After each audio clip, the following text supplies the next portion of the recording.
வணக்கம் நண்பர்களே, இது தமிழ் நண்பன் சர்க்கட் சேனல். இப்போ நான் பார்க்க போகிறது அங்கன்வாடி பணியாளர்கள் அது சம்மந்தமான தகவல்கள் தான். அதாவது பார்த்திங்க அப்படின்னா, நோட்டிஃபிகேஷன் அப்படின்றது கூடிய விரைவிலே வரப்போகுது. ஸோ அதற்கு முன்னாடி ஜிஓ அப்படின்றது நமக்கு பாஸ் பண்ணியிருந்தாங்க. அந்த ஜிஓவில் நிறைய தகவல்கள் கொடுத்துருந்தாங்க. அதில் நிறைய சந்தேகம், அதாவது எலிஜிபிலிட்டி கம்யூனிட்டி பேசிஸில் என்ன வயது வரம்பு அப்படின்றது தான் மிகப்பெரிய ஒரு சந்தேகம். ஸோ அதை பார்த்தீங்க அப்படின்னா, ஒரு கம்யூனிட்டிக்கும் என்ன வயது வரம்பு அப்படின்றத முழுமையாக இந்த வீடியோவில் பார்த்துருவோம். ஃபஸ்ட்டு நீங்கள் பிசி எம்பிசி கேண்டிடேட்டாக இருக்கிறீங்க. உமன் கேட்டகரி, அதாவது உமன் மட்டும்தான் அப்ளை பண்ண முடியும் இதுக்கு. அதை முதல்ல தெளிவாக தெரிஞ்சுக்கிங்க.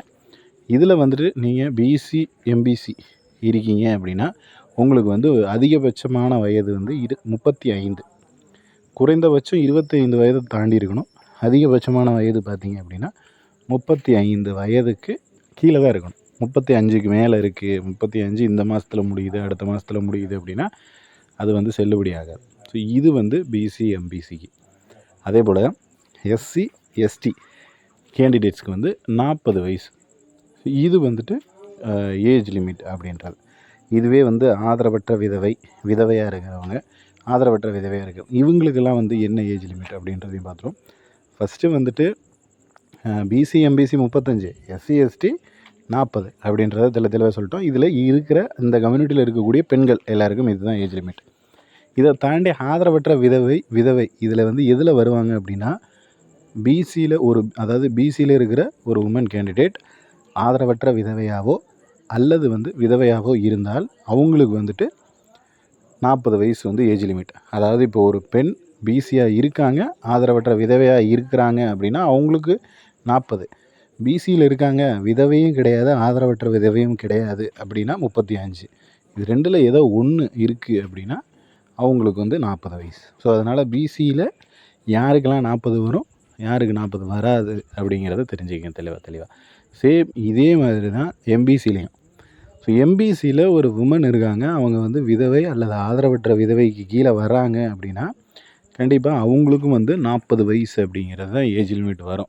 ஸோ அவங்க எம்பிசி இப்போ பிசிலேயே எம்பிசிலேயே வராங்க, அவங்களுக்கு எப்படி 40 அப்படின்னா அவங்க அந்த விதவை அல்லது ஆதரவற்ற விதவை கோட்டாவில் வரவங்களுக்கு மட்டும்தான் இந்த இது கொடுத்துருக்காங்க, 40 வயசு வரையும் அப்படின்றது கொடுத்துருக்காங்க. ஸோ அடுத்து எஸ்சி எஸ்டி இது ரெண்டில் ஆதரவற்ற விதவையாக வராங்க அப்படின்னா அவங்களுக்கும் 40 வயசு தான். அதாவது நீங்கள் நார்மல் எஸ்சி எஸ்டி கேண்டிடேட், நான் ஆதரவற்ற விதவையில் வரமாட்டேன் அப்படின்னாலும் உங்களுக்கு 40 தான்.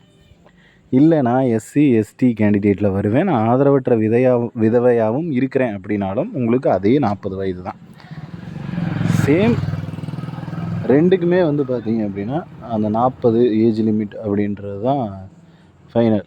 ஸோ அதனால் இதை கொஞ்சம் நல்லா தெளிவாக செக் பண்ணிக்கிங்க. ஏன்னா நிறைய பேர் நம்ம மார்னிங் ஒரு வீடியோ கூட போட்டிருந்தோம் நேற்று மார்னிங். ஸோ அதில் ஒரு சந்தேகம் கேட்டிருந்தாங்க, இந்த மாதிரி எனக்கு 40 வருமா, பிசியில் இருக்கிறேன், பிசி கேட்டகரியில் இருக்கேன் அப்படின்ற மாதிரி.